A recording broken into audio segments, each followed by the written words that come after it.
You're good. Why do we give unlimited second chances to people we know are toxic to us? Why do we seek the love of those who degrade us? Why do we gravitate toward those situations that hurt us? What is the apparent attraction of such suffering? There appears to be this evident luring effect that unfortunate situations have on us. We as humans are used, abused, and manipulated, and we speak of such occurrences with such intense abhorring, yet we so willingly allow ourselves to become victims to such events. Why do we do it? I've narrowed it down to two main reasons. One is for those who need to receive in a relationship to feel. The other is for those who need to sacrifice in a relationship to feel. They're both the same intentions, just different methods. To make this the experience it needs to be to meet Talon Talk style qualifications, I surveyed people and collected their results. One guy I spoke to has quite a story. He constantly finds himself in situations where he's giving a painful amount of second chances to those who cause him harm. One day, he made friends with a girl. Eventually, they became a little more than friends, and they grew closer. But as they grew closer, she started a rumor about him. She turned other people against him. As those people turned against him, so did their friends and their families. The rumor's grasp expanded. The rumor evolved. An innocent relationship escalated into tales much worse. Rumors escalated into accusations. She had tarnished his reputation, planted preconceived ideas about his character in the minds of others, and had him questioning his will to live. Of course, after this, he steered clear of her to avoid any more conflict, that is, until one day she resurfaced, asking for forgiveness. Desperate to believe that she truly was remorseful for her actions, he welcomed her back into his life with open arms. Then she heard him yet again, cheating on him, but he let her back in once again. The cycle continued, yet still he adored her, holding her on one of the highest pedestals. He couldn't help but think, maybe she did really love him, but didn't know how to express it. Maybe she had changed. So many maybes. Well, when I asked him directly what motivated him to do this to himself, he said, and I quote, "There is always someone that makes you feel safe, even if it hurts you." Safety. That is the reason for the people who need to receive a feeling. There is a certain stability in this pain. You know what's coming to you. There are pleasantly limiting restrictions, but restrictions that feel like a hug. They confine you, but in a way that makes you feel like you're being sheltered from anything else that could go wrong. They protect you from everything except your protector. Also, since we correlate being the perpetrator with selfishness, an undesirable trait that we do not wish to possess, we perceive the person who assumes this position as someone who saves us from it, thus compelling us to give them the benefit of the doubt. If they were willing to tarnish their soul and their conscience, we think, then we must owe them some degree of love and respect in return. They're not only saving us from others, but from our own selfishness, making us feel even safer. So it appears here that we're finding ourselves attracted to those who inflict pain upon us, but there's also another reason, which brings us into our next reason. We figure those who put the effort into making us feel pain care enough to make us feel something. We're significant enough to them that they want to make our feelings the dependent variable to their actions, thus establishing a distinct bond that awards us with a distinct sense of purpose. That is the reason for those who need to sacrifice in a relationship to feel. This established bond means that our presence is required and our existence is desired. We look at pain like energy, and the law of the conservation of energy states that energy cannot be created or destroyed.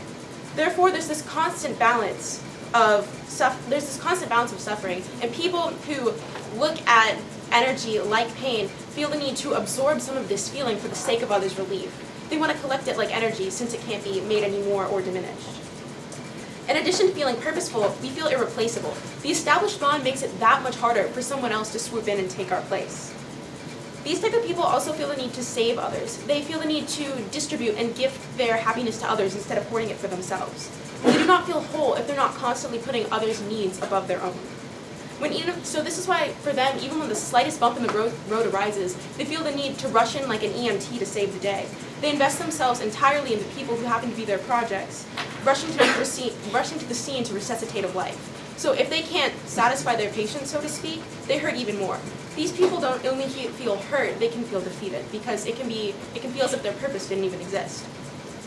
So another person I surveyed, I asked someone, a mother who gives and gives and then gives some more why she does it. And she said, so beautifully compactly put into language, and I quote, "Sometimes your needs are insignificant when other people in your life are more important. Thus the attraction to pain exists. If you didn't, it would be selfish." The human mind is wired to correlate things with each other. That's our learning process. That's how we expand our abilities. It's similar to training a dog. When you give them treats, they obey your commands. They notice obedience equals treat, action equals results. We kind of do the same thing when it comes to forming ideas and making decisions. This prompts us to assign matches between feelings and the outcomes that come with it. Therefore, we naturally correlate the suffering we feel with the other social incomes we receive with it. So when that person who makes us feel safe also happens to hurt us, we think, oh, things that hurt us make us safe. We think pain equals safety, and we actively seek it. When we want to help people, we know that somewhat of a sacrifice is probably going to have to be made, but we automatically assume that it's this drastic one, since sometimes, yes, that is the case. Since it's happened before, we convince ourselves that's the way it's always going to be. Now, a talk like this is supposed to have a purpose, a call to action, so I guess I'm supposed to tell you how one might go about resolving a situation like this. But I tell you this, if you don't want to, then don't. If you can't imagine abandoning this lifestyle and you live for that struggle, that's okay. Some of us do. But if you find yourself to be stuck in the loop, there are some possibilities. If you are that person who's in it for that safety and that stability, learn to undo the correlation. Learn that the feelings you feel are separate from the person who appears to be the provider of them. There are other ways to feel safe. And if you're that person who feels the need to sacrifice for your purpose, you need to understand that there isn't this imminent drasticity that you've built up. You don't necessarily need to save someone right then and there. You always feel like you need to save someone right now, but sometimes you have time. Also, in this instance, understand that there are going to be some people who are damaged beyond complete repair. There will be people who ask you for assistance, but some people don't want to be saved, and some just can't be. But that doesn't mean you cannot love them any less or try to lessen their struggles. Don't rush into the scene like that EMT for the immediate rescue. Change your mindset, as morbid as it is, to be almost more like a hospice worker. Mitigate people's pain for as long as they can go on, but don't feel defeated if one day you can't anymore.